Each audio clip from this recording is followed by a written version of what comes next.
Okay, welcome back to What If History Restarted. It's episode 60. And last time we saw a lot of developments, particularly with the rivalry growing between Golden Horde and Baikal. And yeah. And the black team does live on.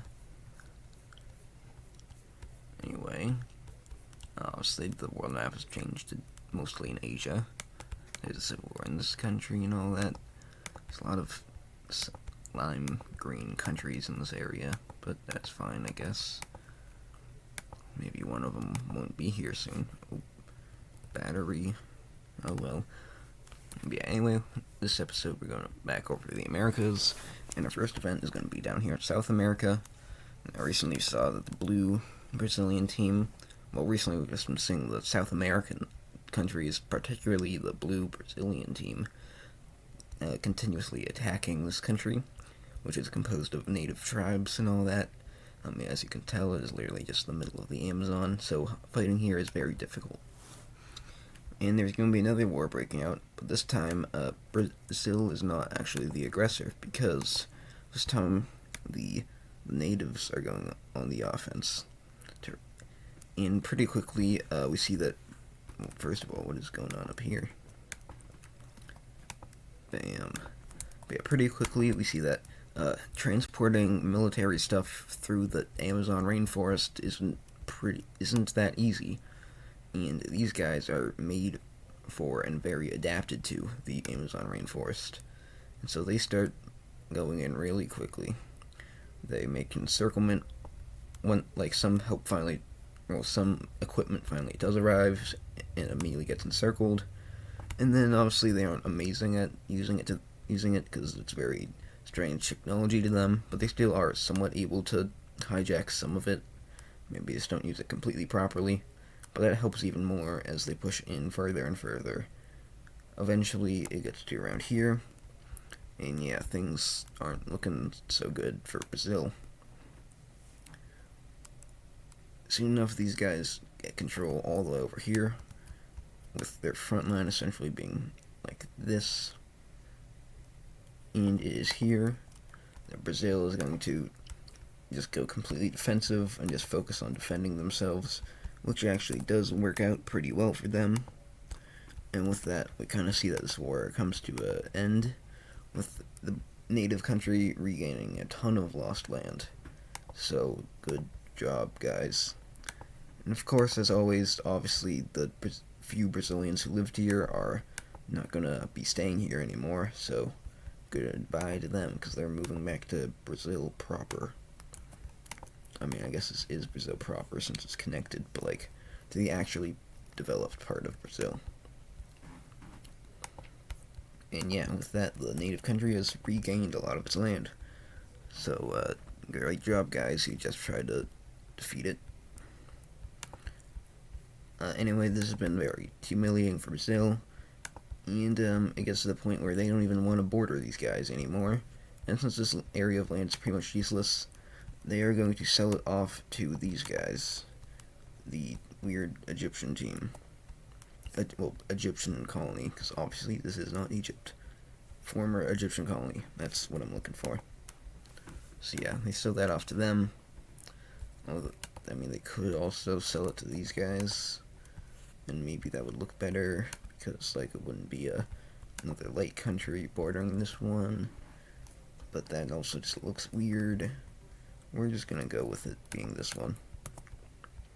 So yeah, Brazil has lost their little weird panhandle thing, and the borders here are looking a lot better. I mean, they still don't look good, because, I mean, big straight line, but, like, it's not as bad with whatever was going on here earlier. Blinky. Anyway, staying down here where we have this expansionist team, and they're kind of trapped, as we've mentioned before. I mean, there's like barely anything for them to do, because, I mean, who are they going to invade? There's only this country, but this country is like very militarized, so even though it looks small, it actually is pretty powerful. Instead, their best bet is actually probably going to be the southern team. They just bought the Falkland Islands off of them pretty recently, and, you know, just seemed like a peaceful transaction, But maybe they were doing that just to get a nice little staging ground for an invasion. So the red expansionist team is going to start making an invasion of the of the green Argentinian team right here. Well, I guess Chilean, because their capital's in Chile. So yeah, this invasion goes very well at first, but it quickly comes to a halt. And obviously that's because this team is stronger. So you guys start pushing back, but thankfully for the red team, they weren't stupid, because before they invaded this country, they made sure to get this country's consent, I guess, on invading, because they made a deal with this country that if these guys invaded, then so would these guys. This war is now a lot less even, because this country is way stronger than this one. This guy's pretty weak. So yeah, pretty quickly their capital gets taken, and then their entire northern part falls. The red country then gets this. They go along here, kind of got these Drake Passage areas. I think that's the Drake Passage. And yeah, pretty quickly this country is going to end up being forced to surrender. So in this peace treaty, which is kind of like, I guess it's sort of like colonialism, because like, it's just a really weird version of colonialism, because it's literally like a boat ride. Well, obviously colonies are a boat ride away, but like, it's a very short journey over to its colonies. But yeah, as you can see by this peace treaty, there might be a specific reason that the red team invaded this country, because now all of a sudden this country's looking a lot more surrounded. The red team, all things considered, it doesn't actually even take that much land. It's mainly just this, as well as the Drake Passage sort of area, which I guess they would also probably take this city. And yeah. So now we have this very odd looking empire sort of thing. But over here, the North Chilean country is going to get some more land, simply just taking their border down to here. This country wasn't completely ruined by this war, but it's definitely looking worse off now. And this thing is looking very interesting. But they finally are able to expand, and this country is definitely terrified right now. Speaking of violence in South America, there's some more, because these two countries, I believe they fought each other in World War I, and yeah, they really hate each other, and eventually things just boil over, and the Peruvian country starts invading the gray, sort of Bolivian country, I guess you would call this. But yeah, Peru goes down to Bolivia. They pretty quickly get not a hold of, but they get onto the gates of the capital. Meanwhile, though, the gray country actually manages to push up against Peru up here in the eastern part. And yes, war actually ends up stalemating pretty quickly. There's just one last little excursion over here. But of course, something's going to need to break the stalemate, and oops, I forgot to redo this after I undid it. Bam. There we go. I think that's fine now. Yeah. Basically, since there's a stalemate here, these countries both need to try and get really another country to join in on this war. Now, there's a few countries that either one could go for, but the Peruvian country is mainly trying to get the Egyptian colony thing to invade the gray country. Well, the gray country is primarily trying to get this Peruvian country to invade this Peruvian country. Very confusing, I know. So we kind of have this weird, bidding war, and it's just a matter of who's gonna get their ally first. And the answer is both of them, because both of them end up succeeding in getting their ally to invade the other. I mean, not necessarily ally, but just temporary partner in war. So yeah, we have the Egyptian colony going after Bolivia, and the North Peruvian country going after Peru. And yeah, that's pretty awkward now. This country decides to stay out of it. There's one country that doesn't decide to stay out of it, which is this red country, because of course this is a great expansion opportunity now that this country is distracted.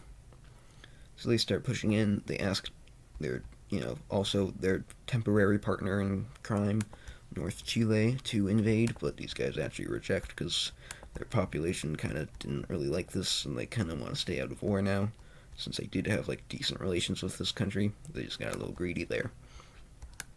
But yeah, this country is a little bit afraid, because if these guys turn their attention down here, then they are dead, but hopefully that doesn't happen. This country also considers joining in on the war, but they do not just yet. This country would probably join, but they have a peace treaty with this one, so they are not allowed to invade them. Otherwise, North Chile would be forced to invade them, and that's not something they want. And with this new breaking point, Peru has to now focus on North Peru, which allows Bolivia to push them back. And Bolivia now has to focus on the Egyptian colony, which allows for Peru to push them back. It's a great job here, guys.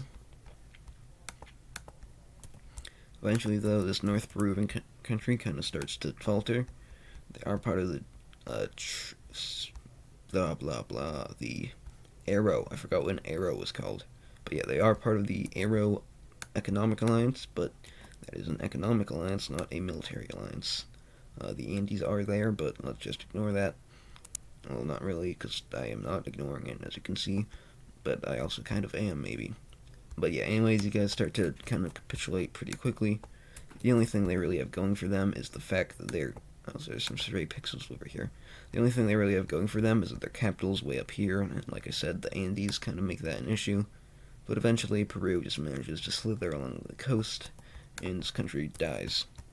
Now, in that time, Bolivia did manage to take a substantial amount of land, including this vital city up here, which is not great for Peru. And they've also started doing the coast slithering technique.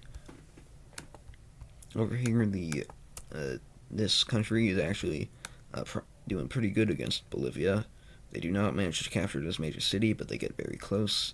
It's under siege, and they take a lot of these surrounding lands. And over here, this country kind of ends up in a stalemate. They do end up taking a little bit more land, but that's about it. But now with Peru now being able to focus in on Bolivia again, they managed to get all the way down to surround this lake and then cut off this big amount of troops, which is not good for Bolivia, and soon enough their entire front line falls. Peru now re-invades them, going like this. And once this major city gets captured, things aren't looking too good for these guys. Their capital gets taken, and they don't surrender, but it's a losing battle. And eventually they do capitulate. With them capitulating, the red team down here is going to sue for peace. So yeah, pretty big war down here in South America. But it's over now. We just gotta do the peace treaty, which might take a second. Oh, I gotta redo that again. Lamb. Chicken slam. Okay, well. First of all, North Peru surprisingly won't be fully annexed, but they will still be made very small. They're just a tiny little thing up there now. Peru will now get a lot of land out of Bolivia. They definitely have their capital very close to the border now, so another war probably wouldn't be looking too good for them. And the Egyptian colony will also take a lot of land out here, including that major city. Over here, these guys, since they did kind of like chicken out at the end, they don't really get that much land, but they do get this little chunk. Once again, surrounding these guys even further. Now they're kind of regretting that they didn't join in on this war, because after just like another year of peace, these guys are already, probably not even that, probably just a few months, these guys are ready to send in their military again. And they are extremely well prepared for this with all their surrounding territory. This country is practically already encircled. Soon enough, the red country is victorious and manages to take out this one. Make it a vital city. Bam. Now, speaking of cities, I feel like Peru needs a few more. They're looking a little sparse. There. Well, that's the rainforest, I think. These guys are still in the Aero Alliance, but that's kind of the only thing they have going for them now, because, I mean, look at them.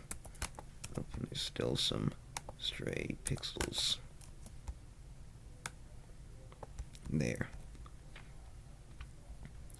But anyway, looking at it now, here's our new map of South America. This country kind of looks ugly now. It's a big blob, so that's not too visually appealing. I mean, but oh well. And yeah. Anyway, taking a break from South America. There's not too much going up over here in North America. Well, like, you know, USA/Canada area. I mean, there's of course still the very tense border here from like a while ago. You know, don't forget that. That still exists. But that so far does not boil over until we come down here to Central America, with where we have, you know, the leading power in the Americas right now, which is whatever this thing's called, Yucatan. That's what I call them. Now, a while ago, they took some land over here to kind of stop the cartels, that drug trafficking things coming in from Mexico. They promised to give those lands back to Mexico, though, and surprisingly, they do actually uphold that promise. The only thing is that, though, that they don't, like, fully uphold it, because, hold on, this is what this Mexican country used to look like, and this is what it looks like now. So, as you can see, they're missing out on a pretty substantial amount of land. And a lot of that is owned by this lime country up here, who's refusing to give their territory back. But even then, if we just like can do that maybe, and then we make it partially transparent. Yes, that works. Even then, they aren't getting all their land back, as they're given the inland area, but not this little coastal strip. Now, obviously, that's not too much land that they lose out on, but it is still some land. And how am I going to do this? I guess we can just like, yeah, that'll work.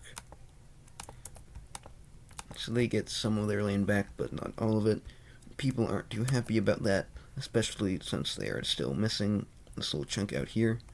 Did I make them less vibrant because of that? Yes, I did. Oops. Here, I'll give you your color back. So yeah, they still are missing out on their land over here. You can see it's their former border. So they're pretty angry at Yucatan and very angry at these guys. But anyway, the main reason that Yucatan even, you know, didn't give us back is because there is actually a decent-sized port, like right here, and Yucatan really wanted it because they were actually getting some good money out of it. But they just they pretty much just like, the government is just like refusing to make any statement on it. They're just pretending like they gave all the land back and refusing to answer any questions about why they actually didn't. Yeah. But over here, the North Mexican country is just like, yeah, no, they're very open about it. They openly admit that they stole land from this country, and they kind of hold it over these guys' heads. So there's not a lot this country can really do about it, but they are still going to be very angry because of it, and they're going to be so angry, in fact, that they are going to actually join the opposing alliance. The rest of the Pentagon Alliance is definitely pretty upset at these guys, because they kind of just forced, well, because they're greedy, they just made a new enemy. So the rest of the Pentagon Alliance is going to cut a deal with the Mexican country, and they're going to say, hey, if we kick out this country, will you leave? And Mexico actually is going to agree to this. And so with that, you're going to see that the Pentagon Alliance kicks out these guys, North Mexico, Chihuahua, whatever you want to call them, as well as, but once they kick them out, that leaves these guys to leave, because they no longer have a reason to do that, since they don't actually really care about, you know, the 3-Star Alliance. However, there's one glaring issue here, which is that there's no law prohibiting these guys from joining the Three-Point Star Alliance. Obviously, they're prohibited from joining the Pentagon Alliance, but not from this Three-Point Star Alliance. So basically, they're just going to say, like, oh, so you guys don't want me? Well, then I'm just going to become your enemy.